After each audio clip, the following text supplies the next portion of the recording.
lindistamas meie jutusaate 4. osa, kus meil on külaliseks tagasi Silver Laus ettevõttest Shroomwell.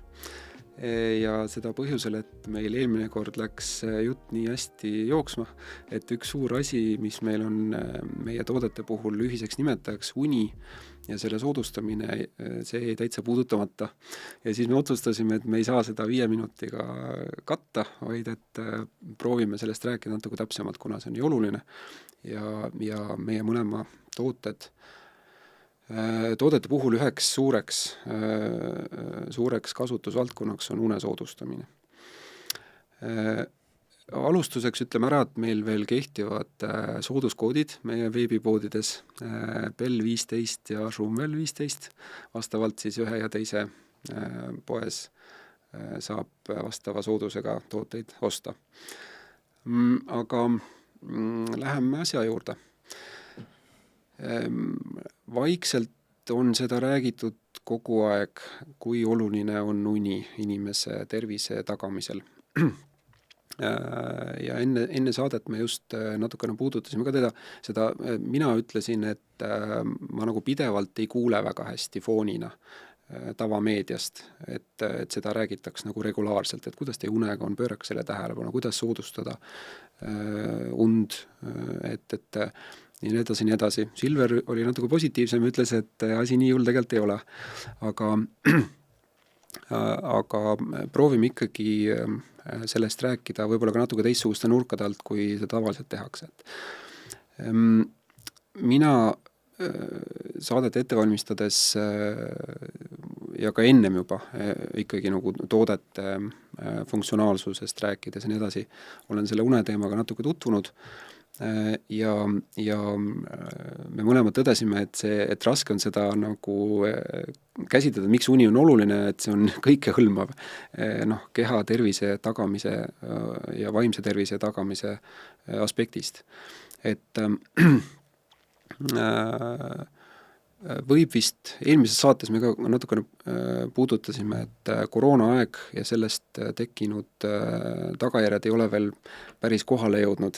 Ja uni on üks nendest asjadest, mida nagu öeldakse, meie poolega pöördutakse nagu tõusvas joones, et uneprobleemid on nagu kerge pandeemia või selline väga laialt levinud probleem tänapäeval. Seda siis miks või kuidas sina tunned, et? Ja tervist ka minu poolt. Kõigepealt aitäh tagasi kutsumast, meil oli eelmine kord väga huvitav vestlus ja tõesti siin pärast seda saadet jäime veel rääkima ja saime aru, et meil on veel siin võib-olla 10 saate jagu veel teemat. Aga üks asi, mis nagu meil mõlema resoneerus, oli see une teema, et ma ütleks isegi, et mitte nagu natukene nagu pandeemia, aga nagu täitsa nagu pandeemia, et just nagu see, ütleme, mentaalne tervis üleüldisemalt on ikkagi nagu olnud selle COVID-i sükene järellainetus, mis on omaette täiesti pandeemia mõõtmetena võtnud. Väga tugev, jah. Aga mis need põhilised faktorid sinu arvates on, mis seda on mõjutanud?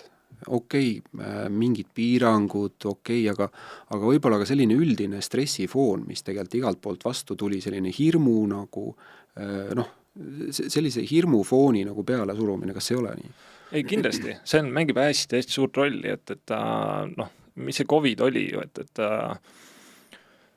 meediale meeldivad need teemad, mis on hirmutavad, sest need püüavad tähelepanu, ja seda nagu kruviti ju ikkagi ikka kordades üle võlli, inimesed hakkasid kartma oma töökohtade pärast, inimesed hakkasid kartma oma suhete pärast, inimesed ei saanud värsket õhku, inimesed ei liikunud enam ringi, üks meie nagu põhitala, mis on teiste inimestega suhtlemine.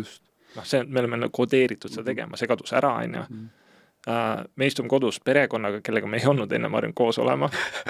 nii naljakas, kui see ka ei ole.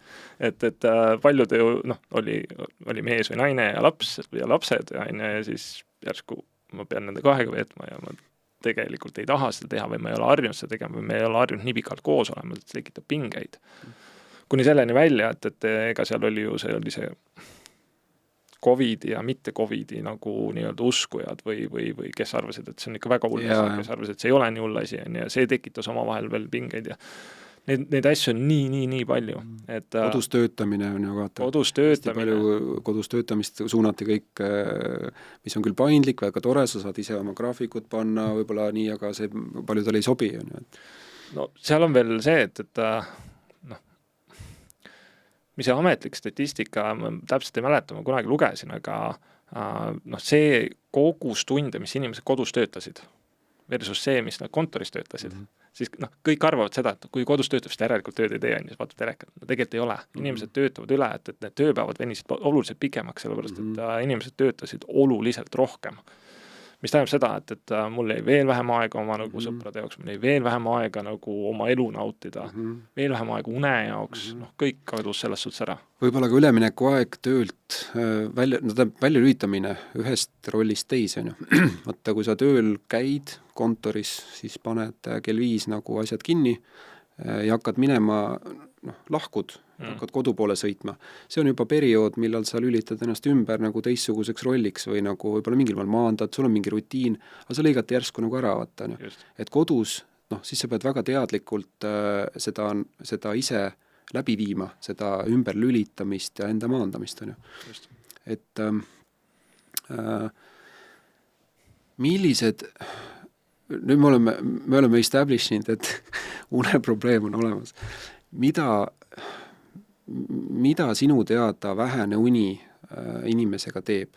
Millised need, see on, me võime rääkida miks, absoluutselt, aga millised peamised asjad, mis sinu arust või sinu teada on? Sina ka tegeled sellega ilmselt igapäevaselt, seal on tooted ja asjad, et mis inimesega juhtub?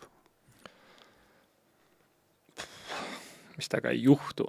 hea point. Et nagu selles suhtes, ta on nagu absoluutselt kõigega seotud, et mina ütleks seda, et ta on inimkonna kõige suurem häkk. Uni on nagu kõige suurem asi, mida see enda jaoks saab teha, normaalne unerütm, et saada kõik muud asjad endal nagu toimima. Et see uni, ma ei oska ise ka öelda, et mida ta ei tee, et kui sa piisavalt tund ei saa. Teeme ühe näite nagu arvata, et sa ei maga piisavalt hästi, järgmine päev oled unine, sa oled ilmselt sulle nagu närviline ka, seepärast, et sa, kes tahab olla selline nagu asjad ei õnnestu, nii edasi, jood kohvi, see ilmselt pingutad sellega ka üle, ja sa hakkad halbu söögivalikuid tegema, sellepärast, et keha hakkab sulle kreivima mingisugust junk foodi. Just täpselt, keha hakkab tahtma ebatervislikku toitu, see on väga huvitav point, kusjuures, mida paljud ei tunneta nagu ära, ei teadusta omale. Mina näiteks hea näide, ma tunnen ära hommikul vara lennujaama minek. Meil Eesti lennujaam on selles suhtes, Tallinna lennujaam on selles suhtes huvitav, et kui sa tahad kuskile lennata, siis sa pead hästi vara hommikul minema, kui sa tahad tagasi tulla, siis sa tuled hästi hilisöösel. Ehk siis mingi hommikused kella 4-sed lennud või kella 6-sed lennud, et ma olen neid piisavalt nagu teinud. Proovid küll varem magama minna, aga kuna sul on mingi teatud unerütm, sa ei lähe kell 8 või kell 7 magama, sa lõpuks ikkagi sunnid ennast kell 10 või kell 11 saad magama. Siis ärkad kell 3 üles, unerütm on jäänud lühikseks, ma jõuan lennujaama. Ja ma juba tunnen, et ma tahaks võtta mingisugust sellist nagu mingit ebatervislikku, siis ma teen seal mitu lendu ja kui ma veel üle ookeani pean lendama, ehk siis sul on, sa istudki ainult lennukis, siis selleks hetkeks, kui ma juba üle ookeani lendan, siis ma tahaks magusat, tahaks midagi, nagu sul keha hakkab lihtsalt niimoodi nõudma neid asju. Ehk siis see on nagu hea näide sellest, et kui sul piisavalt tund ei ole, siis kohe nagu su vaimne nagu võimekus nendele asjadele vastu panna on sisuliselt viidud nulli. Sisuliselt. Aga vastates su küsimusele, et mida ta nagu mõjutab, et võtame nagu ette suuremad asjad. Ehk siis üks asi on see sama, et sa juba mainisid ära sinu see käitumine. Sa oled nagu hästi süükse süütenööriga. Kõik ajab närvi, kõik on tüütu, sinu teotahe on viidud nagu madalaks. Just. Teine on sinu fokusseerimisvõime. Ehk siis isegi sa sunnid ennast, et okei, mul on mingi hulk tööd vaja ära teha, siis fokusseerida, teha otsuseid seal on viidud nagu suht madalaks. Ma toon siia ühe näite. Kui sa alles hiljuti kuulsid, ma juba teadsin, et me lindistame, see ideaalne. Tehti USA-s snaiperitega. Tehti test.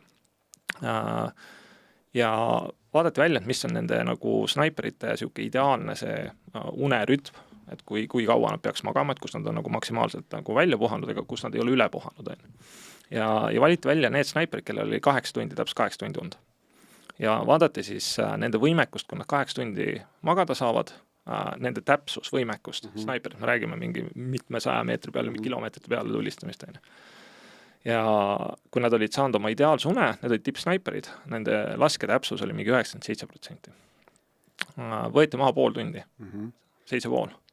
Lasketäpsus, võib-olla natuke valetan, aga minu arust oli sinna vist kas 92%. Päris sul langus isegi juba võib öelda. Tegelikult on, jah. Siis võeti maha tund aega, nüüd me räägime 7 tundi und.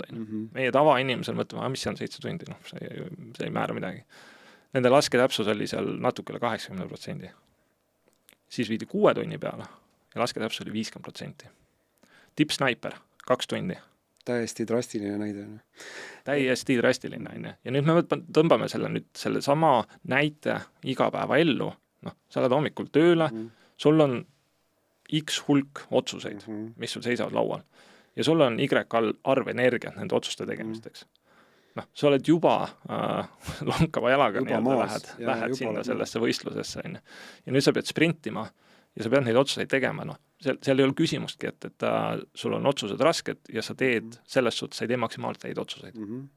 Et sa täpselt samamoodi on, eksimisprotsent on suurem, et sinu otsuse tegemisel, kui sa seda isegi suudad teha. Minu variant on see, et sa jätad listi poolikuks, sa ei suuda neid kõiki teha, sest sa tead, et sa ei ole oma tipus, tippvõimekuses. Ja nüüd asjad kuhruivad ja sellest tekib stress. Et nendel päevadel, kus ma ise tunnen, et kas ta on siis kas ma eelmine päev sõin midagi sellist, mis ei lasknud mul puhata, kas ma ei saanud oma unetunde täis, mis iganes need põhjused on, üldjuhul hommikul ma tunnen seda. Raske on ikkagi hommikul ennast käima tõmmata. Ja ma üldjuhul proovin nendel päevadel mitte nagu teha suuri otsuseid. Ma tean, et ma olen handicap. Täpselt, jah. Selles osas, et kui on vaja teha, siis tuleb teha, siis ma proovin nagu analüüsida, ma proovin selle otsust ära teha, aga ma ei lähe sellesse sisse, et okei, see on järgmine päev, teen ära nii edasi, et mul on vaja saada, ma tahan teha häid otsuseid, see mõjutab inimeste elu, see mõjutab klientide elu, see mõjutab töötajate elu, see mõjutab kõikide elu. Ma proovin mitte neid suuri otsuseid teha, ma proovin siis viida järgmisel päeval, kuigi ma olen proovinud rakendada ka loogikat, et ma proovin kohe otsuseid teha, kui võimalik on, aga mingis kohas siis pead vaatama, et okei, ma ei ole selleks valmis. Üks lahe näide on veel immuunsüsteemi kohta, et üks kolleeg enne saadet tuletas meelde just, et üks magamata öö hävitab sinu immuunsüsteem, tähendab mitte immuunsüsteemist, aga immuunvastusest, mida kui hästi sa suudad tõrjuda väljast tulnud mingisuguseid agressoreid, hävitab sellest 70%. Lähme korra natuke sügavamalt sisse sinna, et see on päris süke põnev nagu tee, mille sa praegu nagu avasid. Et kui me vaatame, meie ülesanne täna on tavainimesele tõlgendada seda maailma arusaadaval keelel. Et meil on osa kohustus seda teha, mina ütleks. Et mis on siis, kuidas keha toimib? Kehal on sellised tegelased sees nagu mitokondrid, mis elavad rakkudes. Nemad otsustavad sinu eest. Nemad on tegelikult need, kes otsustavad sinu eest, et kuidas sa käitud, kuidas sa elad, mida sa teed. Kui mitokonder on õnnelik, siis oled sina õnnelik. Kui mitokonder ei ole õnnelik, siis ei ole midagi teha, ei ole sina ka õnnelik. Ühes rakus, olenevalt, kus need rakud asuvad, võib olla sul neid tuhandeid, neid bakterid ühes rakus. Ja palju meil neid rakke siis veel on. Siis on mingid kohad, kus on teatavad rakud, kus see kontsentratsioon on suurem. Ja siis on teatavad rakud, kus kontsentratsioon on väiksem.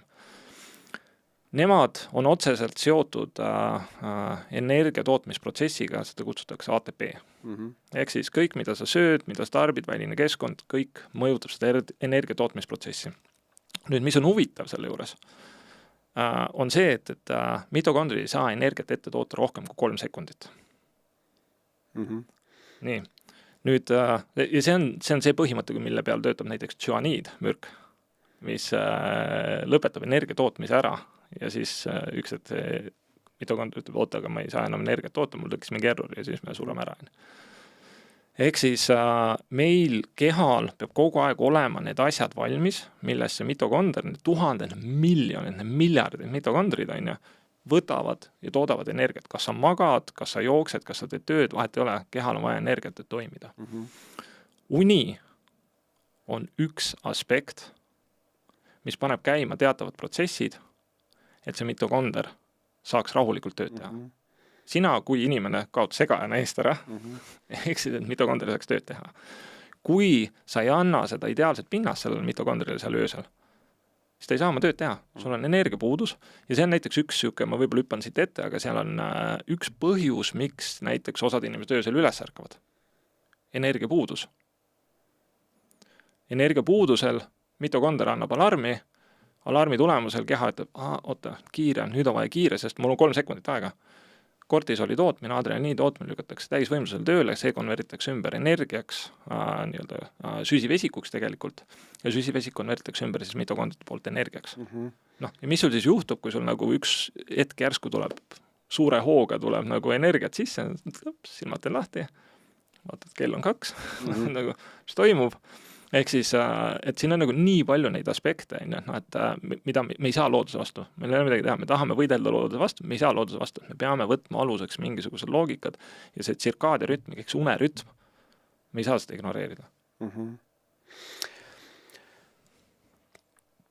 Räägime sellest unerütmist. Ma tegelikult vahele tahtsin veel öelda seda, et või ikkagi jätkame korraks selle, mis une ajal veel toimub.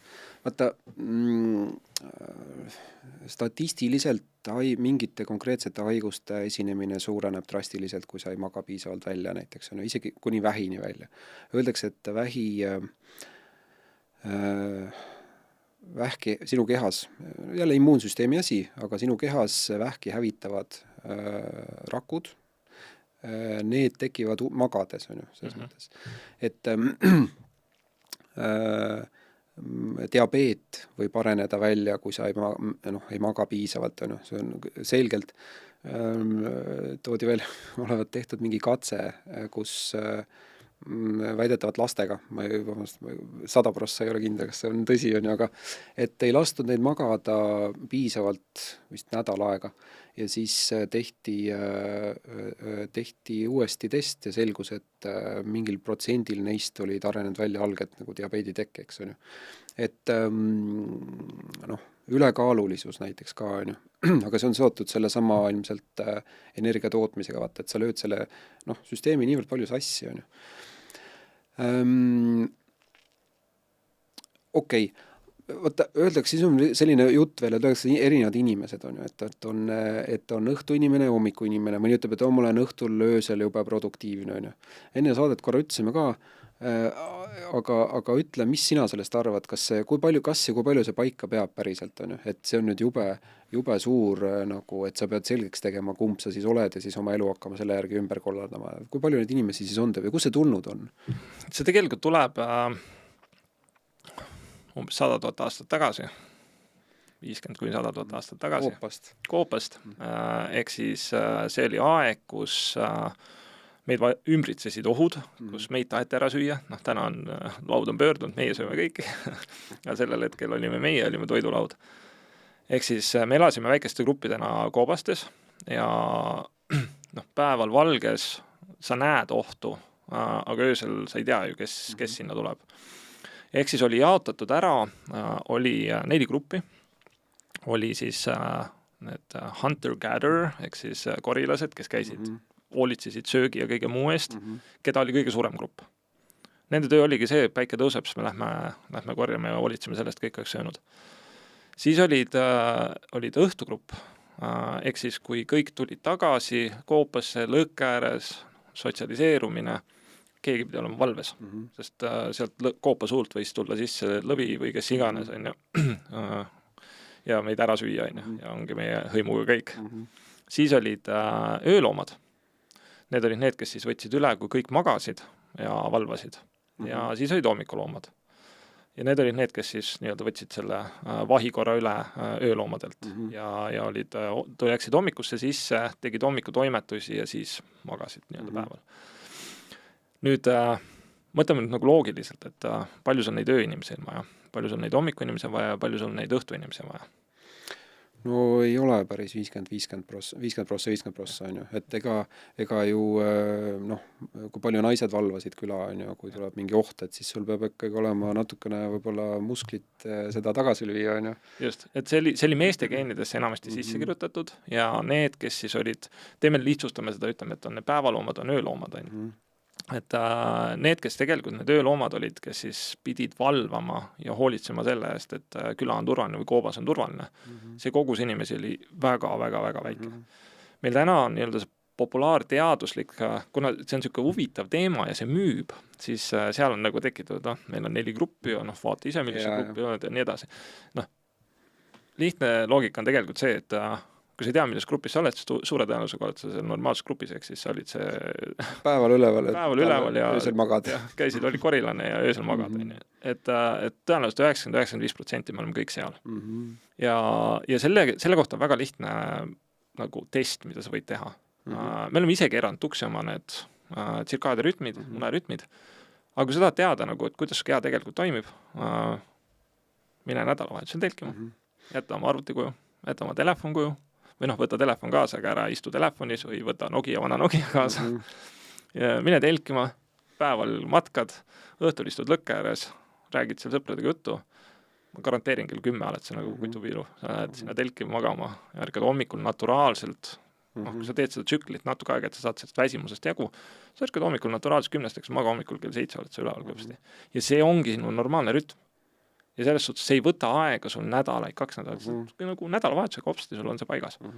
Ehk siis me paneme liiga palju, me tahame uskuda, sest me oleme ise seda endaga teinud, me tahame uskuda, et me oleme ööloomad, ma olin ka kunagi ööloom, kuidas ma rääkisin kõigile, et ma olen ööloom, selles suhtes ma lasin öösel kella 3-ni, lihtsalt mingi hetk see surusid, üks hetk see muutus natukene nagu lihtsamaks. Ma olen siuke ööloom, täitsa lõpmine ööloom olen. Täna ma ei räägi seda lugu enam. Et tegelikult on ikkagi see, et see protsent, kes meil neid ööloomasi on nagu täiesti olematu, et me tegelikult ikkagi oleme kõik selles normaalses tsirkaadi rütmis, ma ei tea, 10-11 magama, 7, ma ei tea, 5-7, 8 üles oleneb, kuidas sul natuke see nihe on ja see on see, mida su keha vajab. Sa vajad seda 8 tundi und ja see ei ole 5 tundi. Sa võid opereerida 5 tunni peale, aga see nagu tervislik ei ole. Sa vajad seda 8 tundi und. Sa vajad seda normaalset rütmi, kus sa tunned õhtul, ma hakkan vist väsima, ma ei vaata telekat selle asemel või ei tea, mida iganes. Ma lähen magama ja ma ärkan üles ja sa üsna kiiresti saad selle rütmi saad paika. Ja ei, super, ma tahtsin natuke mitte kokku võtta, aga kui me räägime peamisest aspektist, mis nagu und või uinumist takistab, on ju, normaalselt und segab, stress. Aga siinkohal on oluline mõista, et see ei ole lihtsalt see, mul on tööl mingid palju asju stress, vaid see on kõik nagu keskkonnastressorid, tehiskeskkond, valed valgused, mingisugune valgused siis nagu ekraanid, on ju. Jah, ka emotsionaalne nagu stress, aga ei tohi ära unustada neid teisi, selliseid tehiskeskkonnast tulevaid stressorid. Need on reaalsed nagu stressorid selles mõttes. Ja need kõik üksteise otsa pannes võib kujuneda üsna nagu keeruliseks kompotiks, et selle tuleb tähelepanu pöörata, on ju, et ongi, et ära vaata telekat minimaalselt tund aega enne magaminekut, on ju. Hoia kontrolli all oma ekraani aega, eriti see just kontrastne valgus ka, on ju, et kui sul on mujal toas pime või nagu hämar ja siis sul on ekraan, et see on ka väga suur nagu selline erguti nii-öelda. Me saame taaskord, lähme nüüd tagasi ennem telekat aega. Ja mõtleme nagu selle peale, et mille järgi meie keha on tegelikult harjunud signaale saama ja mille järgi ta on harjunud nagu tegutsema. Sa ärkad hommikul ülesse, mis valgus väljas on? Niisugune kollakas. Päikesetõus, ta on niisugune kollakas valgus. Keskpäev, meil on niisugune väike sinine, tegelikult on niisugune valge sinine valgus. Õhtu, punane. Ja siis öö, pime. Nüüd, mis valgust annab meile arvuti ja telekas? Sa ütled sinist valgust. Sinine valgus. Keskpäeva valgus. See on see keskpäeva valgus nüüd. Nüüd räägime uuesti, lähme selle mitokondri juurde tagasi. Mis signaali mitokonder saab? keskpäev on. Keskpäev, täislaks on. Anname minna, keskpäev on. Ja enamus telekatel on see veel nagu täitsa põhja keeratud, sest me tahame, et pilt oleks kontrastne, me tahaksime, et me elaksime selles filmis sees. Ja me saame nagu, me anname kogu aeg seda signaali peale, keskpäev on, ehk siis me stimuleerime keha, me stimuleerime aju ja siis me lähme, kõige hullem on see, et paljud inimestel on see veel magamistoas. Yeah. Samal ajal ma olen voodis ja vaatan seda, ja mida me teeme 2 asja, kui ta veel magamistoas, siis on 2 asja. Esiteks me anname nagu stimulatsiooni, et keskpäev on, ehk siis keha tegelikult läheb selle keskpäeva rütmi, sa tunned küll ennast väsinuna, sest sul lihtsalt see energiatase on juba nii madalaks läinud selle päeva jooksul. Aga signaal on ikkagi keskpäev. Ja teine probleem, mis me sellega teeme, on see, et me seostame ära magamistoa keskpäevaga. Eks iga kord, kui ma sinna ruumi lähen, siis ma alateadlikult tekib mul signaal, et keskpäev on. Psühholoogiline trik. Psühholoogiline, ja see kodeerib meid ära. Nagu see ei ole voodoo teadus, see on väga konkreetselt tõestatud teadus. See on väga huvitav, seda ma enne ei tea. Ehk siis esimene asi, telekas, magamistoast välja. Magamistuba magamiseks, telekas on sul suures toas või omaette toas. Ja teine on siis see, et ennem magaminekut nagu erksaid ekraane ei vaata. Mul on sõbrad käinud külas, telekas mängimas, nagu vaatavad seda telekas, kui sul kõik värvid on, nagu, mis vaevu näen, mul kõik see maha keeratud, mul on eraldi seade või selles suhtes pildiseade, mida ma õhtul peale panen, kus mul tõmbab kogu selle kontrastus, kõik selle valgused tõmbab maha. Et mul ei oleks seda stimulatsiooni. Just. Ja samamoodi telefoniga, et mul ei oleks stimulatsiooni. Mul on arvutis soovitus kuulajatele, siuke programm on nagu F-Lux. Tasuta programm, sa tõmbad selle alla ja mida ta teeb on see, et õhtul hakkab järjest punasemaks minema sul tonaalsus. Kuni selleni välja, et ta läheb, sest õhtune valgus on punane valgus, nagu me just rääkisime. Ehk siis ta võtab seda nagu eredust maha ja teeb tonaalsuse punaseks. Ehk siis sul kehal on see nagu signaal, et tegelikult päike loojub praegu ja õhtu on, et ma ei stimuleeri.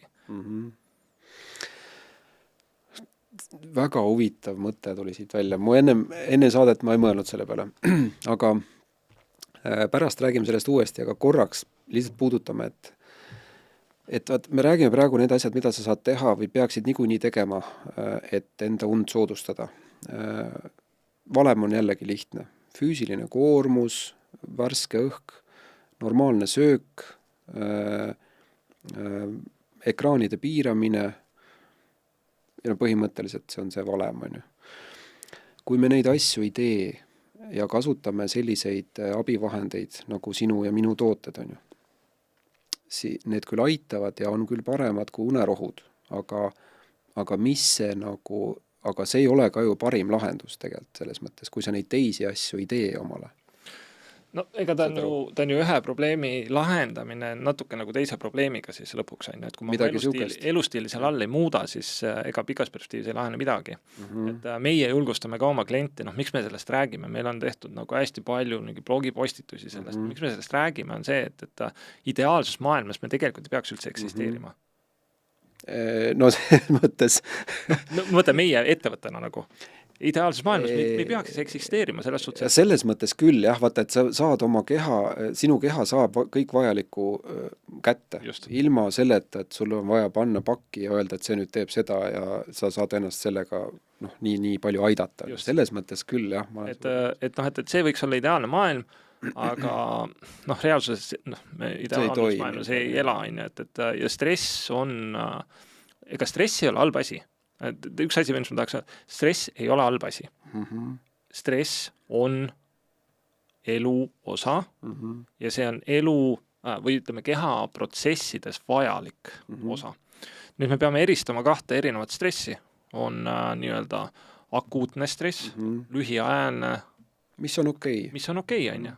Selles suhtes, et kui sa nagu oled autotee peal ja järsku buss tuleb, on ju. Sa pead tundma stressi, et sa pead stressi, sest muidu sa ei jookse eest ära, on ju. Et siis hüppad sealt eest ära.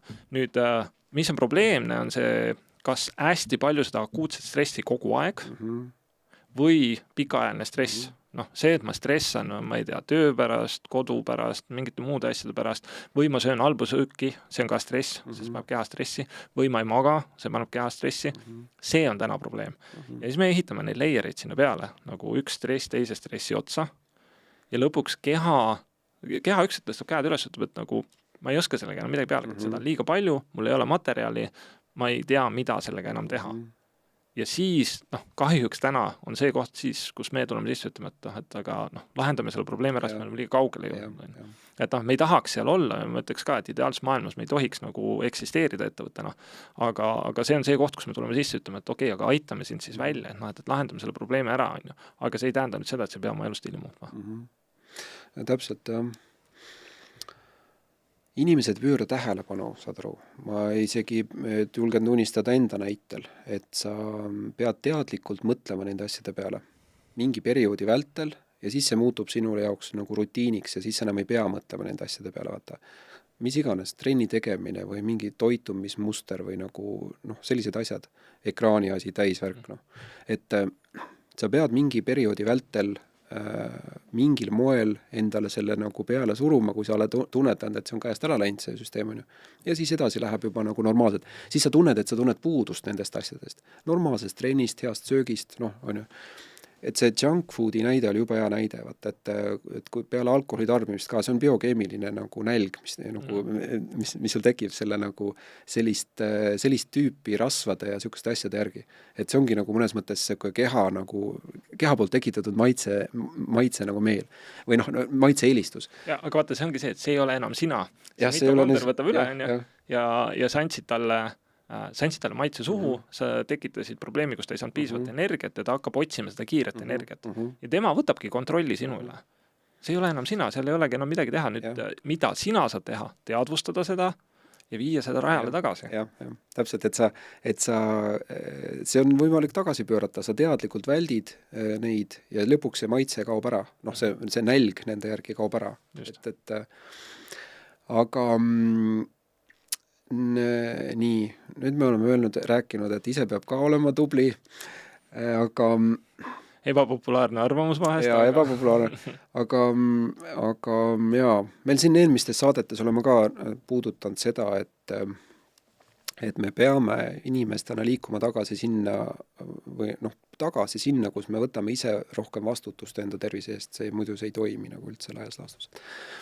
Aga, ja see on lihtsalt selle osa, aga räägiks natukene unerohtudest versus meie tooted. Et mida sina tead unerohtudest? Neid kirjutatakse tänapäeval välja liiga kergekäeliselt. Meie juurde pöördutakse pea iga päev, et kas juba ollakse unerohtude tarvitaja ja tuntakse, et see ei ole tervisele hea, see ei ole lahendus.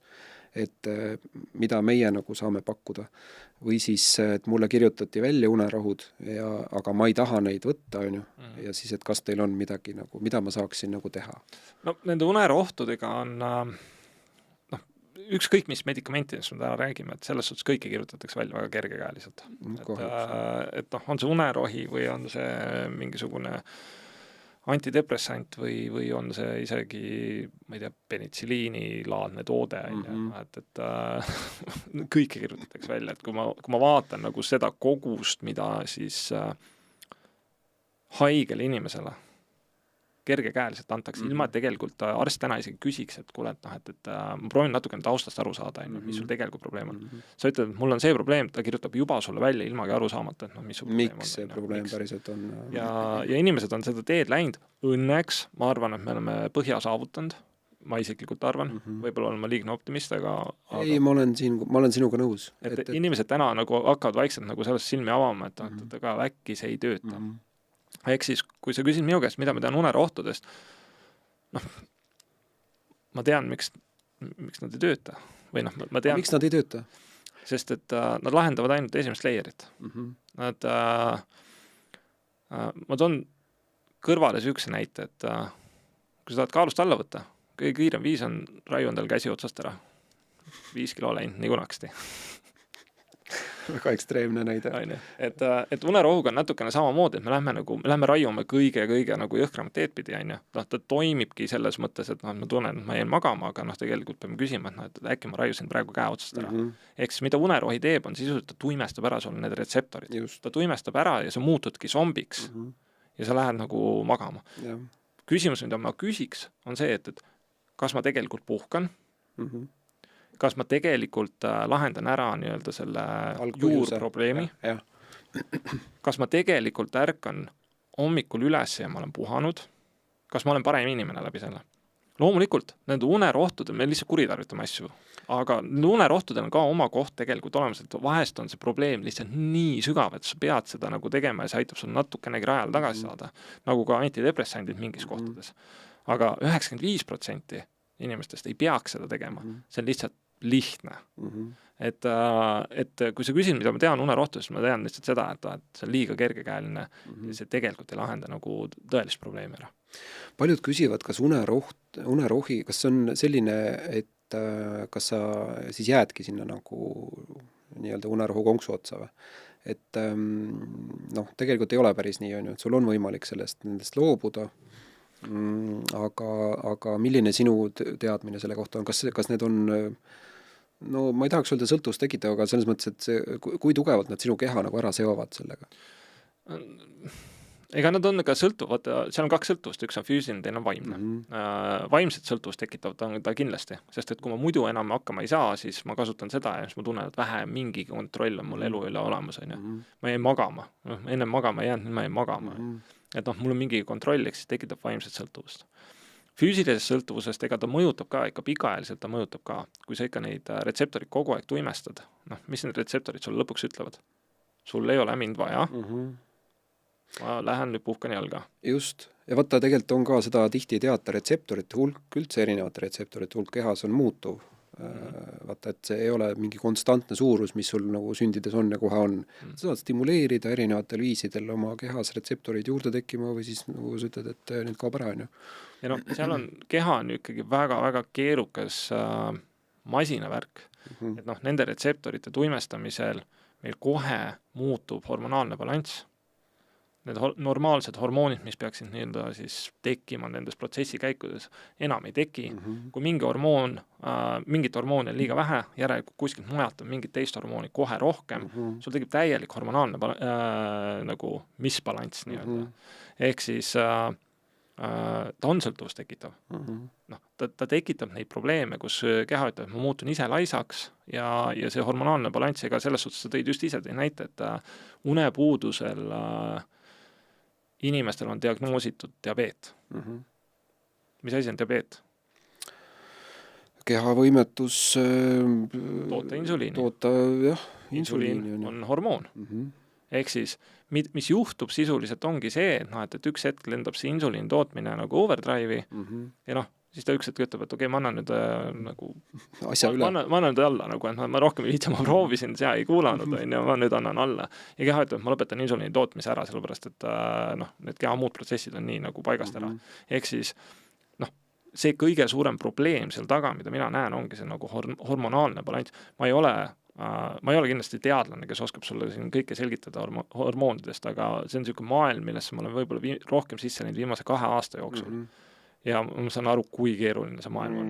Ma nagu, neid juhtmeid seal omavahel kokku ma ei suuda väga veel panna, nagu, kuidas need kõik omavahel seotud on. See on väga kihvt, aga korraks tuletame meelde, et meie keha on väga tark organism, kui me räägime näiteks looduslikest abivahenditest, mis ei ole nagu ravimid, mis on väga spetsiifiliselt mingi, ma ei tea, biokeemilise raja, kas tekitamiseks või läbilõikamiseks.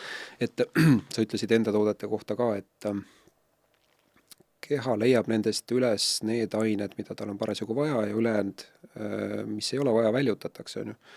Et kanepi toodetega on sarnane protsess, aga ka nagu üle keha leitakse üles koht, mis vajab mingil moel mingit sekkumist ja seal sekkutakse ära ja siis minnakse edasi nii-öelda või midagi sellist, et mis tähendab seda, et kui keha on ilusti balansis, nii edasi, see on hormonaaltasakaal ka ilusti nagu paigas ja normaalne ja siis me jõuame jälle ideaalmaailma juurde tagasi, aga okei. Et ma tahtsin hormoonidest, mul tuli meelde selline lahe asi, et vaata, melatoniin on viimasel ajal väga populaarne selline asi, mida võetakse une soodustamiseks, mis on iseenesest hormoon. mida inimene toodab ka ise, on ju. Ja melatoniini toodetakse ka soolestikus näiteks, on ju, et kui sul mikrobioom on korras ja see ilusti toimib, siis see on jälle üks faktor, mis aitab selles mõttes sul korralikku unetsüklit nagu säilitada, on ju. Aga jällegi normaalne toit ja noh, nende asjade soolitsemine, on ju. Ma korra lahkaks tegelikult kuulajale ka seda tsirkaadiarütmi olemust. Ehk siis mul tunneb, et meil jutt läheb sinna poole ära, siis pärast lihtsam nagu aru saada, millest me räägime. Ehk siis inimkeeli unerütm, see on siis see meie normaalne nii-öelda päeva 24 tunni rütm, kus me peaksime elama. Me juba tegime selgeks tegelikult enamus inimesed, me elame ühes rütmis, et me ei peaks endale seda lugu rääkima, et ma nüüd olen öölipikas või nii edasi, et suure tõenäosusega oled sa see sama korilane. Öiseid valvurid on vähe. Öiseid valvurid on vähe. Ehk siis sinu 24 tunni rütm alustame siis sellest, et nagu unest. Ehk siis uni hakkab mitte sellel hetkel, kui sa silmad kinni panid ja magama jäid, vaid su unerütm hakkab tegelikult umbes 3 tundi varem. Kui sa lähed ütleme, enamus inimesi lähevad kuskil kella 11 paiku magama, on ju. Et võiks minna varem, aga noh, telekast on mingeid ägedaid asju ja tahaks võib-olla seal abikaasaga juttu rääkida või lastega tegeleda, mis iganes. Kell 11 lähed magama. See tähendab seda, et see sama melatoniin, millest sa just rääkisid, keha hakkab melatoniin tootma umbes 3 tundi varem. Ehk siis umbes kella 8 paiku hakkab vaikselt melatoniini tootmine pihta. Mida see tähendab, on see, et miks me õhtul tunneme nagu väsinuna ja miks me magama jääme, ongi see, et melatoniin on see kehas, on see signaal, mis ütleb, et nüüd on aeg magama minna. Mis melatoniini pärsivad, on need samad valgused, stressid, asjad, millest me just rääksime. Nii, kell on 11, pea padjale, sa jäid magama, sa ei tohiks ka magama jääda kohe, nii et pea padjale paned, see tähendab seda, et sul on tegelikult unepuudujääk. Selline normaalne uinumisperiood võiks olla 10-15 minutit, see on selline tervislik. Sa jäid magama, melatoniini toodetakse edasi. Ehk siis keha toodab melatoniini, kui sa kell 11 magama, toodab kuskil kella 1-ni. On see melatoniini nii-öelda piik. Sest melatoniin ei ole ainult unehormoon, ta on tegelikult nii paljusid asju kehast toidab kuni selleni välja, et sigimiseks on ta oluline, kuni ka selleni, et meil näiteks haavad ei paraneks ilma melatoniinita. Ehk siis kella 1 on see piik ja siis hakkab sealt see melatoniini tootmine vaikselt vähenema. Miks sa oled une esimeses pooles, oled sügavas unes? On see, et sul on nii palju melatoniini kehas, sa magadki sügavalt. Nüüd sa hakkad sealt vaikselt välja tulema, ütleme kella 3 paiku on see melatoniini tootmine läheb suhteliselt väikseks, ehk siis uni muutub pinnapealseks, me hakkame unenägusid nägema, ehk siis alati une teine pool on see, kus me unenägusid näeme. Me võime rääkida pärast eraldi ka une nagu tsüklitest ja miks need on olulised. Ühesõnaga, sa hakkad nägema unenägusi, su uni muutub pealispinnalisemaks, väljas mingisugused asjad, mingid hääled võivad siin korraks üles ajada, see ongi normaalne. Kortisoon, mida me oleme siin mitu korda puudutanud, ehk siis stress, ei ole halb asi. Kui keha kortisooli ei toodaks, me hommikul üles ei järkaks. Umbes kella 5 paiku hakkab keha vaikselt sul kortisooli tootma. Nagu, et annab sulle vaikselt nagu hellalt teada, et on aeg varsti ärgata. Nüüd sa ärkad mingisugune 7 paiku üles, ütleme 11 läksid magama, 8 tundi magasid, 7 ärkad ülesse. See on sellepärast, et melatoniini tootmine on täielikult lõppenud, see on kehast välja läinud, kortisooli tootmine on alanud ja kortisooli kogus on piisavalt kõrge, kus keha ütleb, et kuule, äratab sind ülesse ja sa ärkad ülesse, tunned ennast okeilt. Miks me oleme hommikul produktiivsed? Sest et kortisooli tootmine jätkub. Umbes kella 9 on kortisooli piik. Kortisool konvertitakse ümber milleks? Energiaks.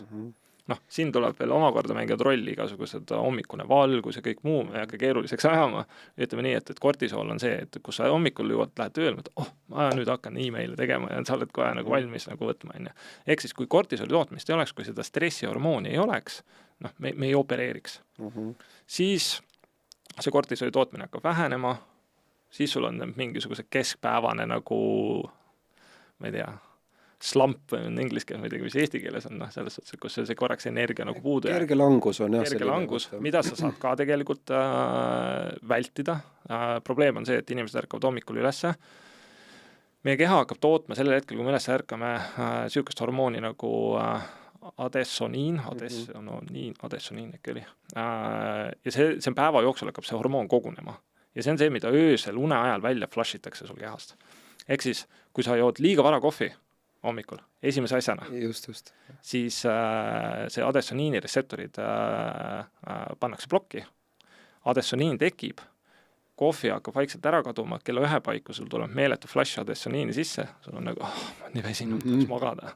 Ehk siis üks hea asi, üks parim häkk, mis sa saad teha, on see, et ära joo kohvi esimese 60–90 minuti jooksul, kui sa üles ärkad. Ma olen seda proovinud ja see töötab. See on nimeline. See on nimeline. Ma ise teen seda täpselt samamoodi ja see on täiesti uskumatu vahe, milline su keskpäev saab olema.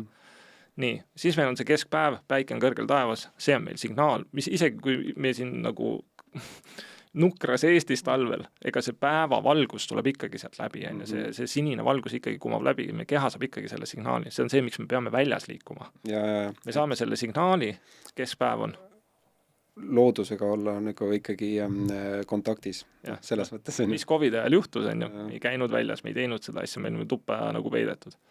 Ehk siis päeval annab meile loodussignaali, nüüd ole energiline, see äge mitokonder seal meie kude sees on kurja vaeva, toodab meile energiat. Nüüd me jõuame jälle õhtusse ja nüüd hakkab siis see protsess uuesti pihta, kus keha peab nagu nii-öelda maha ennast laadima, melatoniini tootmine, nii edasi. Mis seda häirib? Nüüd see päeva jooksul, see kogu stress, see kortisol, see adrenaliin, mis meil päeva jooksul peale sinna tuleb, mida me maha ei suuda laadida, jookseb meil õhtusse sisse. See tähendab seda, et melatoniini ei hakata korralikult tootma, sellepärast, et tiiger ju ajab taga. Ja isegi, kui ma siis lõpuks kukun ära lihtsalt oma väsimusest, siis kortisoli tootmine käib all edasi. Ja see melatoniin natukenegi, mis tuleb, see üks, et nagu vajub ära seal kell 2 paiku ja ma olen üleval jälle. Sellepärast, et mul on nii palju seda stressi ja see konverti ümber energiaks ja ma klõpsti olen üleval. Ütle, kas melatoniini juurde võtta on hea mõte? Väga populaarne toode täna. Unetoode, igal kujul. Ja. Ta sai 10 aastat tagasi hakkas järsku seda melatoniini nagu tulema, ma ei ütleks selle uksest ja aknast, aga hakati sellest rääkima, 5 aastat tagasi uksest ja aknast. Ja see on taaskord niisugune unerohu sarnane teema, et keegi ei rääkinud sellest nagu negatiivsest poolest. Melatoniini võtta on okei.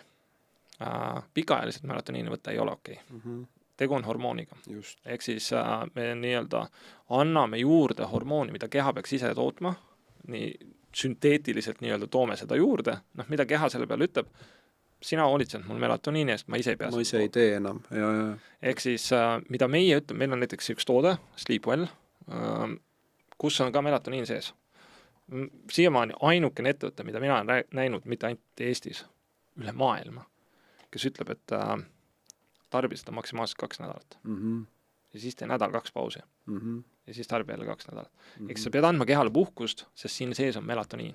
Miks me selle melatoniini siia panime, on see, et meil on ta tegelikult kogu tsüklis on ta oluline protsess. Eks mida me tahame saavutada, on see, et sa jääks magama, mida melatoniin teeb? Ta paneb sind magama. Aga kui sa muid probleeme ära ei lahenda, see ongi see, et kui sa ära nagu nii-öelda keha on selle tarbinud, siis sa ärkad üles. Ehk siis melatoniin paneb sind magama ja siis on meil muud toimeained, näiteks nagu reishi, seen, akvaavik, mis adrenaliini retseptoritele ütleb, et rahune on maha. Ehk siis, et sul see öösel, see kogu see nagu see tsükkel, siin on see kogu retsept on hästi nagu siuke kompleksne, aga lihtsustatud kujul reishi ütleb siis, et kuule, et see kogu kortisool, mida sa toodad, lõpeta nüüd selle tootmine ära, et praegu sa magad rahune maha. Ehk siis sa ärkad üles hommikul ilma, et su keha oli öösel nagu stressis, sa said täisväärtuslik une, sa oled välja puhanud. Ja selle me oleme testinud nagu 10 ja täna juba varsti vaata, et 100 nagu klientide peale ära, kellel on nagu tõsised probleemid aastast aastasse. Ja kes täna ütlevad, et kuule, et see on nagu täiesti uskumatu, nagu, et ma ei mäletanud enam, mis on nagu hommikul värskelt ärkamine. Ehk siis, kui sa küsid, et kas see melatoniini võtmine on nagu okei, jah, ta on okei. Probleem on see, et enamus melatoniinid ei ole, see ei ole korrektselt reguleeritud. Ehk siis näiteks USAs tehti test, see oli vist ülemine aasta või oli eelmine aasta, võeti melatoniini toidulisandid. Ja analüüsiti sisaldust. Ja analüüsiti sisaldust. Ja mis oli see, et mingites kohtades oli kuni 10 korda rohkem melatoniini, kui oleks pidanud. Kas sa kujutad see ette? Ja seal on juba melatoniini koguse, mida soovitavad, on nagu kõrgemad. Meil on siin vist 1,9 milligrammi melatoniini, mis läheb nii-öelda otse nagu limaskestas sisse. Aga seal on 5 grammised, mida soovitatakse. Kui sul on 10 korda rohkem, sul on 5 milligrammised, sul on 50 milligrammi. Noh, mis põntsu see paneb, on ja? Et sul on 50 milligrammi keha, et wow, sellises kogus hormooni, ma ei pea üldse midagi tegema. Ehk siis, ja mida ta tekitab, on see, et noh, esiteks öösel rahulikult ikkagi ei maga ja sa ärkad hommikul üles pohmelliga. Melatoniini pohmell on üks õudne asi. Ma olen seda ise tundnud. Ma olen saanud halva kvaliteediga melatoniini, ka USA-st ostsin. Ja see sama asi vist tõenäoliselt oligi, et seal see kogus tegelikult oli nagu kordades kõrgem, pluss see melatoniini kvaliteet oli halb.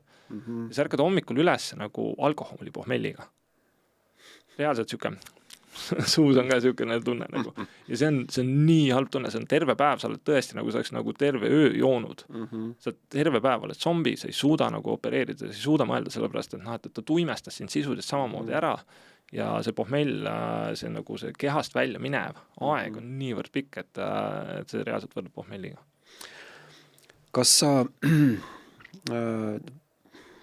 pellitoodete puhul mina olen täheldanud sellist asja, et kui uni on ainuke asi, millega on inimesel soov tegelda, no muid probleeme ei ole, siis on selleks 2 võimalust, et üks on manageerida stressitaset juba päeval, siis ei pea seda tegema õhtul ja see võib olla vaata, et parem meetod kui see, et sa päeval sellega ei tegele, sest see ju tegelikult on kuhjunud päevast. See ei ole niimoodi, et sa õhtul, see, mida sa õhtul tunned, see on päeva või eelmiste päevade nagu asjad. Et, ja sealt tuleb ka nagu toota valik, on ju, et kes päeva jooksul enda stressiga piisavalt nagu tegeleb, vabalt siis meie toodete abil, on ju, see on ka õhtul uinub paremini. Muidugi, kui mingid osad spetsiifilised asjad, kus on vaja tegeleda ka teiste asjadega, siis ongi võib-olla hea võtta õhtul toodet ja magada see esmane efekt nii-öelda maha, aga tegelikult keha nagu magades töötleb palju efektiivsemalt mingisuguseid asju, mida sa sisse võtad, on ju. Aga see on meil eraldi teema muidugi, aga selline teooria, mida sina sellest arvad? Jaa, absoluutselt. Samamoodi jälle ideaalne maailm on, et ideaalis see võiski nii toimida. Et ma lisaks lihtsalt sinna juurde näiteks sellised asjad, et õhtul on ka asju, mis stressi tekitavad, et näiteks kui sa liiga hilja sööd, su keha tegeleb toidu seedimisega, mis tähendab seda, et tegelikult toidu seedimine on kehale stress. See on väga suur stress tegelikult, kusjuures see on, ma jälle katsesin enda peal, et oli, ma olen hästi harjunud tegelikult õhtul sööma, täiesti harjumus, et selline 8-9 täiesti tavaline süüa nagu korralik õhtusöök on ju. Ja siis aga see raskendabki und selles mõttes, et nagu sa ütlesid, keha tegeleb seedimisega. Keha tegeleb seedimisega. Mis ei ole ka omakorda efektiivne, sellepärast, et kõige efektiivsem on seedimine siis, kui sa natuke liigutad, on ju. Just. Et see ei ole mitte kuskilt otsast sulle tegelikult hea. Just. Et keha ei tegele magamisega ja puhkamisega, vaid ta on nagu täisrakkes. Silmad kinni täisrakkes. Ja mida raskem toit on, kui me sööme seal liha ja kõike muud seda, liha seedib süsteemis hästi kaua. Ja siis sa annadki kehale sisuliselt selle olukorra, kus sa lähed nagu, ütled, oota, mina panen silmad kinni, aga sina nüüd nagu toimeta edasi, on ju. Aga ma tahan, et see hommikul oleksid nagu välja puhanud. Tip-top praegu. Et tegelikult ideaalis on see, et vähemalt 3 tundi enne magaminekut nagu ära söö, on ju. Ja kui sa sööd liha, siis 4 tundi, et 5 nagu veel kaugemale. Et mina olen isiklikult proovin mitte pärast kella 8 süüa. Loomulikult vahest juhtub see ka pärast 8, aga üldjuhul ma proovin mitte pärast kella 8, tihtipeal ma proovin isegi, et äkki 7 jääb viimane kord. Ehk siis, et kui ma selleks hetkeks, kui ma magama lähen, isegi vahest on seal mingi 9 paiku, 10 paiku, saaks midagi näksida, sest kõht hakkas nagu natukene tühjaks minema, aga see on normaalne. Et see on ideaalne, kui sa lähed nagu pooltühja kõhuga magama, see on kõige ideaalsem, sellepärast, et siis tegeleb keha puhkamisega, mitte muude tegevustega. Et teine on trenn.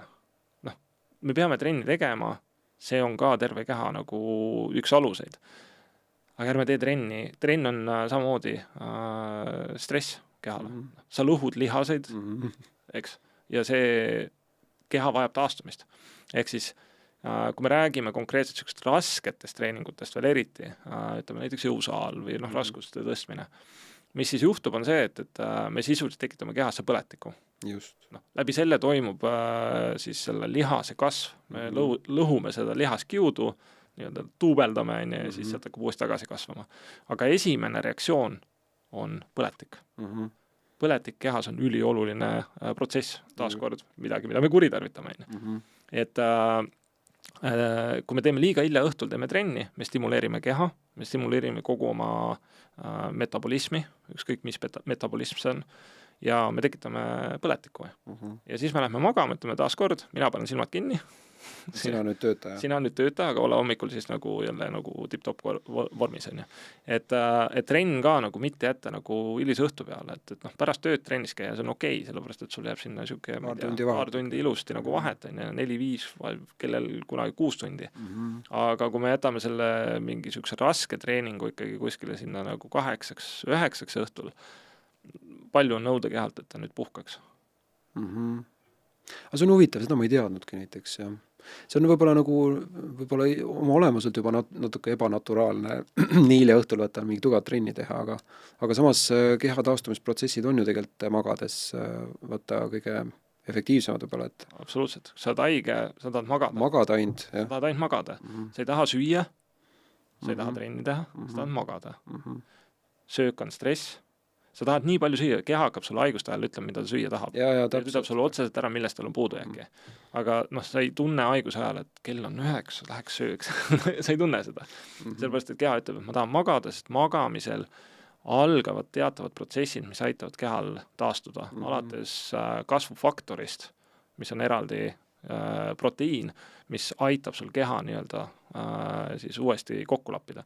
Kui sa teed trenni, siis sa aktiveerid, inglise keeles on growth factor 1, mis on siis proteiin, mis signaliseerib seda, et sul tuleksid siis väiksed mehikesed sinna sisse ja hakkaksid parandama. Ehk siis, ja sul on seda vaja, ja kui sa und ei saa sa neid kasvufaktoreid, miks lastel on uni üli tähtis, sama selle kasvufaktori.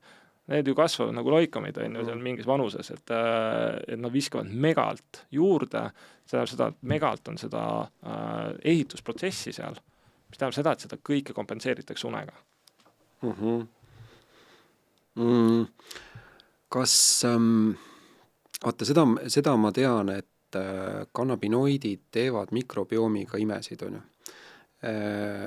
Aga mitte ainult. Mikrobioom vastu aitab ka kannabinoidretseptoreid aktiveerida ja aitab viia neid loomulikult siis ainevahetuse protsessi käigus õigetesse kohtadesse. Kas seened ka midagi sukust teevad mikrobiomiga? Ai, absoluutselt. Ma arvan, et siin saab hästi tugeva võrdusmärgi tõmmata just nende kannabinoididega, et seened mikrobiomis mängivad ülitähtsat rolli. Ülitähtsat. Jah, ei, aga kas nad sissevõetuna moduleerivad kuidagi mikrobiomi homöostaasi, kui niimoodi võib küsida. Ühesõnaga, nagu lihtsas keeles siis, kas nad aitavad, kui sul on paigast ära, on ju, see on ka unega seotud ja nagu me rääksime, see melatoniini tootmine, soolestikus ja mis kõik on ju. Et aga ongi, et kas need sissevõetavad, ma ei tea, lakvaabik või mis need lemmikud on siin, on ju, et kas sa tead, need ka kuidagi aitavad? Mikrobioom on hästi keeruline teema veel omaette. Ehk siis meil kogu selles seedetraktis on täiesti omaette maailm, mikrobioom. Ja täna, ütleme, see on niisugune ka võib-olla üks suur pandeemia, millest täna piisavalt ei räägita, on tegelikult see, et meie mikrobioom, neid täiskasvanuid, kellel mikrobioom veel korras on, neid on tikutulega tuleb tagasi. Täpselt, jah. Ehk siis meie modernne eluviis, söök, kõik muu on selle mikrobiomi ikkagi nagu väga nagu hävitanud, et see bakterite hulk, erinev bakterite hulk, mis seal peaks olema, need mingi 10,000 on, ja meil on tegelikult ainult käputäis sinna järgi jäänud. Mis tähendab seda, kordame natukene veel üle ka need asjad, mis mikrobiomi löövad kindlasti tuksi. See hakkab sünnist pihta juba, vaata, on ju. Seal me oleme isegi meie jutusaates seda põgusalt esimene kord puudutanud, et juba sünni hetkel, kuidas sa sünnid, kas sa sünnid loomulikul teel või sa sünnid keisrilõikega, on ju. Ja sealt hakkab see kõik pihta. Tänapäeval on levinud keisrilõige, siis on levinud see, et ei anta isegi rinda, kust on väga tugev nagu mikrobiomi alge tuleb, on ju. Ja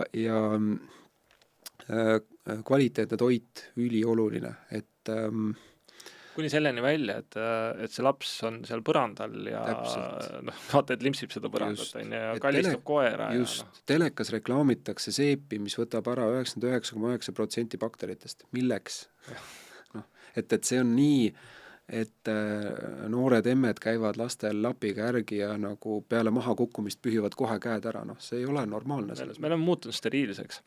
Ma tulen korra selle juurde, väga huvitav asja mainisid, et see hakkab sellest, kuidas me maailma tulema. Ehk siis see keisrilõige versus siis naturaalne sünnitus. Et mis juhtub selle naturaalse sünnituse ajal on see, et kui sind sealt välja nagu surutakse, siis tõmmatakse nagu põhimõtteliselt sulle selline bakteriaalne kiht peale, mis on ülioluline, et mingid muud asjad hakkas toimuma. Me räägime jälle, et siin on miljoneid aastaid evolutsiooni versus keisrilõige, mis on üsna nagu ikkagi nagu uus nähtus. Ja me võtame sealt sellest steriilsest keskkonnast selle lapse välja andmata talle nagu neid vajalikke baktereid. Siin on tehtud hulganisti teste, mis juhtub selle lapsega 5 aasta lõikes, 10 aasta lõikes, 20 aasta lõikes. Inimesed võivad guugeldada selles suhtes, et see on hirmulood nagu. Aga eks igaüks teeb ise oma valikud. Et siis ongi järgmine samm on see, et me anname talle rinnapiima, samamoodi seal toimub see bakteriaalne vahetus, tegelikult emabakter ja ütleme see mikrobioom kõik tegelikult kandub sealt edasi, et milline on ema mikrobioom, milline on tema tervislik seisund, me sellega tõstame tegelikult ka lastele. Rinnapiimas on ka olulised kannabinoidid, mida on beebile vaja. No vot, seda ma ei teadnudki, et see on miljoneid asju, mida me täna ei suuda isegi kõike mõõta. Ja siis järgmine samm on see, et okei, ta hakkab siin käpuli käima, roomama, nii edasi, et võtab bioga, võtab mulda, paneb suhu. See on ka kõik ülioluline hädavajalik. Ehk siis see kõik kasvatab tegelikult, mida see teeb, see kasvatab seda mikrobiomi seal sees. Ja see mikrobioom on siis meie esimene kaitse nii-öelda kindlus vall, mis siis hoolitseb selle tuleviku eest. Ja kui me seda üles ei ehita lapsepõlvest saadik, nagu ma olen ülitänulik oma vanematele, kui ma siin niisugune väike sirge sellega laualt läbi jooksin, 2 suuga muda suust siis tegid lollus, elasid maal, on ja kõik see teeb täna tegelikult nagu, ma hindan seda. Meie oleme tänases ajastus, kus nagu sa ütlesid, käime lapiga järgi, pühime kõik eest ära, tagant ära, et jumala eest millegiga kokku ei puutuks. Ja see laps kasvab üles, üks hetk on täiskasvanu, ütleb, et okei, mul on nagu see häda, mul on see häda, mul on pikaajaline mingisugune haigus, mida ennem üldse ei eksisteerinud, ma ei tea, kuidas ta sai, me teeme selliseid karuteeneid iseendale siin. Me ei ole teemast kõrvale kandunud. See on nii seotud, on ju, et stressitaseme regulaatorina mikrobioom on ülioluline. Kui korras on sinu kõht, nii korras on ka sinu mõistus, on ju, selles mõttes. Et ma toon siia juurde siukse võib-olla nagu, et lihtsam oleks inimestel aru saada, kui seoses nad on. Serotoniin ehk õnnehormoon, selle tootmine käib seedetraktis, seal samas mikrobiomis. Ehk siis, kui see on paigast ära, ei toimu õnnehormooni tootmis serotoniini, mis ei lähe sul pähe, mis omakorda annab sulle selle tunde, et sa oled väärtuslik maailmas, sa oled hea, sa tahad inimeste vastu hea, sa oled õnnelik, kuni selleni välja, et aitab sul mitigeerida seda kortisooli ja kõike muud, seda stressi. Just. Ehk siis need on otseselt omavahel seoses. Ja üks see sama näide, kus need inimesed, kes ei saa piisavalt nagu lapsepõlves seda nagu mitmekesist mikrobiomi, nende seas on nagu 10 kordades rohkem vaimse puudega inimesi hilisemalt või ebastabiilseid hilisemalt. Siis me ütleme, et need ei ole omavahel korrelatsioonis. Loomulikult on korrelatsioonis. Et jaa, Mulle jäi ebaselgeks, et kas seened aitavad inimesel, kui on teada inimesel mikrobiom paigast ära, noh näiteks seal on mingid indikaatorid, mingid kõhuvalud, seedimine ei ole korras näiteks, ei ole regulaarne, siis klassikalised asjad on võta juurde piimhappebaktereid, mida leidub suurepäraselt meie keefirites, on spetsiaalsed piimhappebakteritega keefirid, fermenteeritud toidud, hapukapsas, hapukapsamahl, sellised superasjad, või siis eraldi spetsiifilised tooted, kapslid, mingid asjad on ju. Nüüd on olemas juba piimhappebakteritega spetsiaalne, no fermenteeritud jook, siuke, väga kihvtid, sul on võimalusi on palju, see ei ole, küsimus ei ole nagu rahas, need on täiesti tavalised Eesti vanade eestlaste toidud on ju, mingil selle põhjusel võeti. Teine asi, kiudained põhimõtteliselt, et nii lahustuvad kui lahustumatud kiudained, et anda toitu ilusti mikrobiomile on ju. Seda tuleb jälgida, sest näiteks pagaritoodetes või noh, leivas saias, vaadake taga, palju on kiudaineid. Kui on alla 6% kiudaineid, ma julgeks öelda, et siis võiks võib-olla valida mingi teine toode, sest ja kiudainel on ka vahe, on kiudained, mis on siis põhitoit, on kiudained, mis ei ole põhitoit, et noh, igal asjal on vahe, et autol on ka vahe. Ja. Aga seened, mis nad, kui sa tead, et on paigast ära, kas on sellest abi? Jaa, noh, näiteks mul siin üks tinktuur on chaga tinktuur ja shiitake, näiteks 2 tükki, millis on hästi tugevalt on seostatud seedetrakti toetavate toimetega. Ja mis toimemehhanism on see, et kui me räägime sellest nagu mikrobiomist, kui sul ei ole piisavalt head bakterid, siis sul on megakoloonia bakteritest, kes ei peaks seal olema. Ega selles suhtes, et see ala täidetakse sul seal ära. Küsimus on, kas siis heade või halbade bakteritega. Et me nimetasime siin mõned, ütleme need bakterid, piimhapte bakter, mida hullult siin promotakse ja nii edasi. See on üks seal 50 000. Ehk siis selle jaoks on vaja neid kiudaineid, selle jaoks on vaja seda mitmekülgsest toitumist, et sul saaks see hea bakteriaalne tasakaal seal paika. Nüüd, mida teeb näiteks chaga, mida teeb shiitake, on see, et ta on mis ta siis on, antiparasitic parasiidi vastane. Ehk siis ta läheb sul sinna seedetrakti, ta käib sul seedetraktist läbi ja ta aitab ära hävitada need halvad bakterid, kes ei peaks seal olema, kes on võtnud, koloniseerivad üle sisuliselt sul seedetrakti. Ehk siis ta hakkab tekitama sinna ruumi, et sul saaks see hea bakter uuesti kasvama hakata. Sinu valik on nüüd see, et kas aitad tal kasvada või sa aita. Kui sa oma elustiili ei muuda, kui sa sööd ainult suhkurt, halba sööki, protsessitud sööki, ei muutu midagi. Sa tegid sinna ruumi, järgmine hetk kõik see tuleb tagasi. Ehk siis need sama, mis sa just mainisid, on ju, fermenteeritud toit. Üks parim lahendusi üldse, sest fermenteeritud toit on probiootikum. On prebiootikum, mis on nii-öelda bakteritoit, on probiootikum, mis on ise bakter. Miks ma väga ei poolda neid kapslitest probiootikume, on see, et probiootikum on eluskultuur. Kapslis on tavaliselt see probiootikum juba surnud. Ehk siis väga üksikud probiootikumid on õiged probiootikumi peaksid soindma külmkapis, sest ta on eluskultuur. Ehk siis, kui sul minnakse kapslit, mis on nagu, et pane riiulisse ja tarbi millel iganes, siis ta on surnud. Suure tõenäosusega see ei ole nagu ta on surnud kultuur. Eks ta ei anna sulle efekti, eks siis, aga sa ei pea isegi nii palju raha kulutama selle peale. Mine võta täpselt see hapendatud kapsas. Meil on hapendatud kimchi näiteks, on väga hea. Et kõik, mis on see hapendatud, seal on see kultuuripagas, on lihtsalt niivõrd suur, et sa hakkad vaikselt seda nagu, kogu seda nagu süsteemi uuesti üles ehitada. Mis juhtub, sa üks hetk avastad, su une kvaliteet läheb paremaks. Just. Su õnnehormoon läheb üles, elu ei ole enam niimoodi, ei ole kõik naabri lollakad ja nii edasi. Ehk siis kõik elu hakkab tasapisi paranema. Aga noh, jah, need asjad on omavahel nii tugevas seoses ja nagu sa lihtsalt selle tabletiga ei lahenda probleemi, sa ei jõua selle root cause või siis juurprobleemi juurde. Ehk siis sa pead ikkagi omalt poolt ka selle töö ära tegema. hästi sarnane, jälle tugev paralleel, kuidas see niimoodi on, ma ei tea, kuidas see niimoodi on läinud, et seened ja kannabinoidid, vaata hästi palju nagu kattuvaid funktsionaalsusi, et teatud komplektide kannabinoididega tehtud katsed on täpselt sama, nagu ütlesid, et isegi sinnamaani välja, kui näiteks ärritunud soolesündroom on läinud nii kaugele, et sul on juba soolestik auguline. Lekkiv. Jah, lekkiv soolestik. Päris ekstreemne.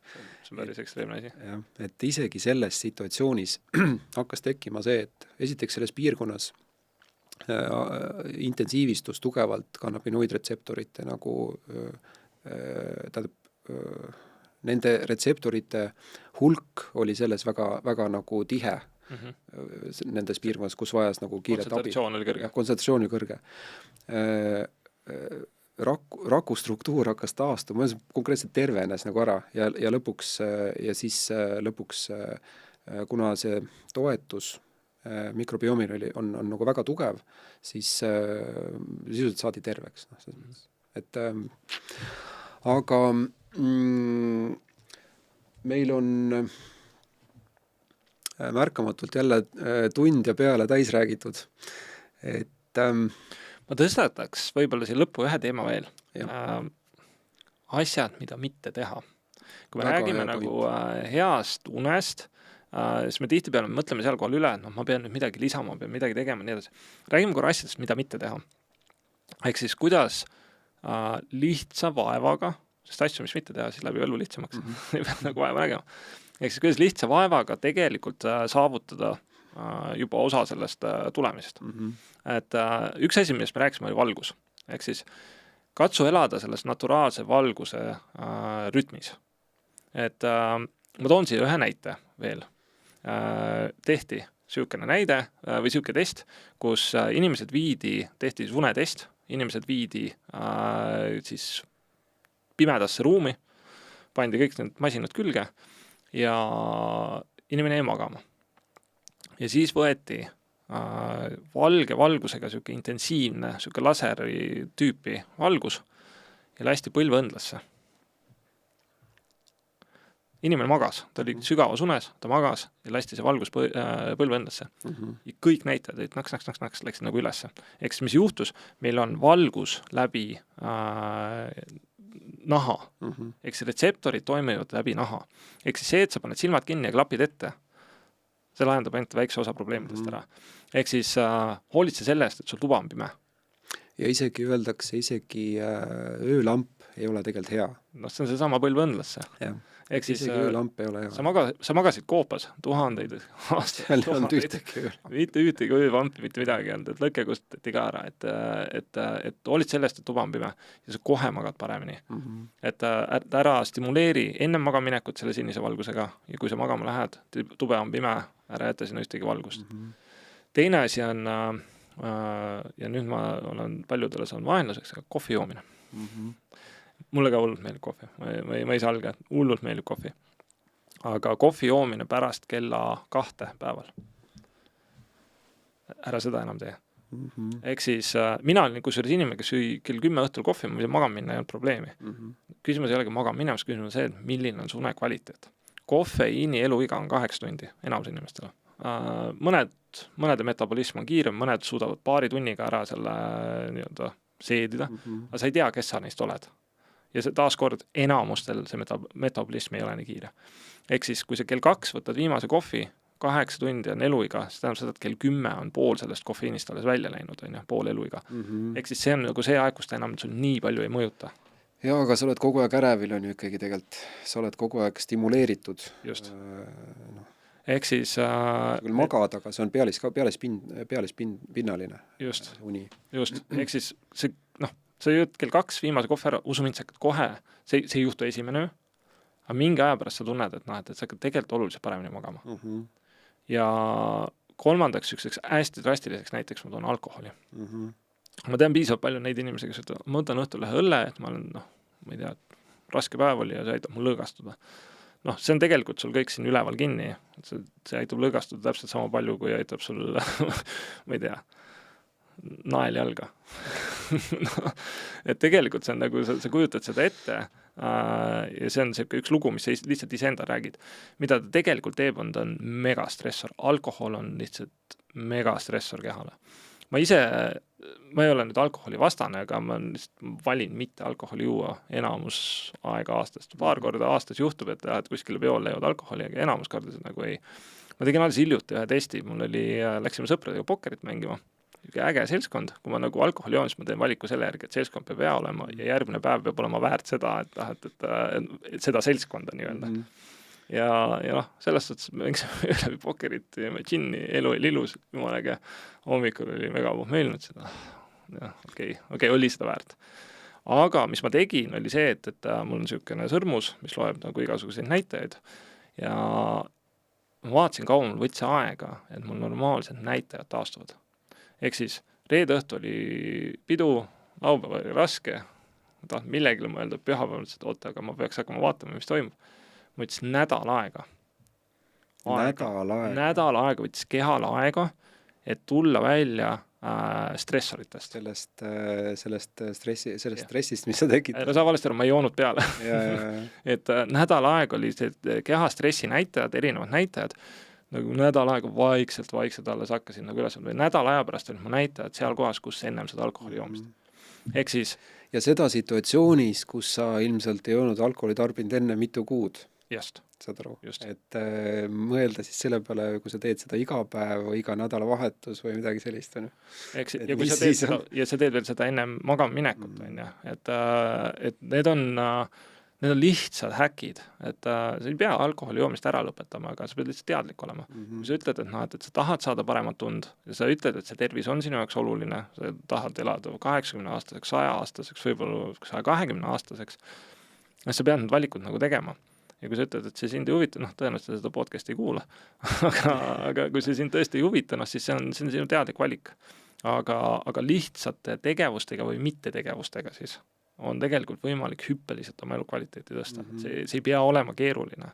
Et teeme need asjad ennem ära, ennem kui hakkame mõtlema, et mis ma saan juurde tuua, et siis asjad paremaks läheksid. Ei ole just keerulised asjad. Elu on tegelikult lihtne. Silver, ma tänan tulemast teist korda ja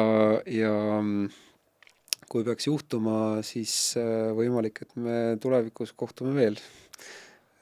Ma tänan sind kutsumast ja minu jaoks on see väga suur au, et sa isegi mind teist korda tagasi kutsusid, järelikult kas siis kuulajatel läks korda või sul läks korda.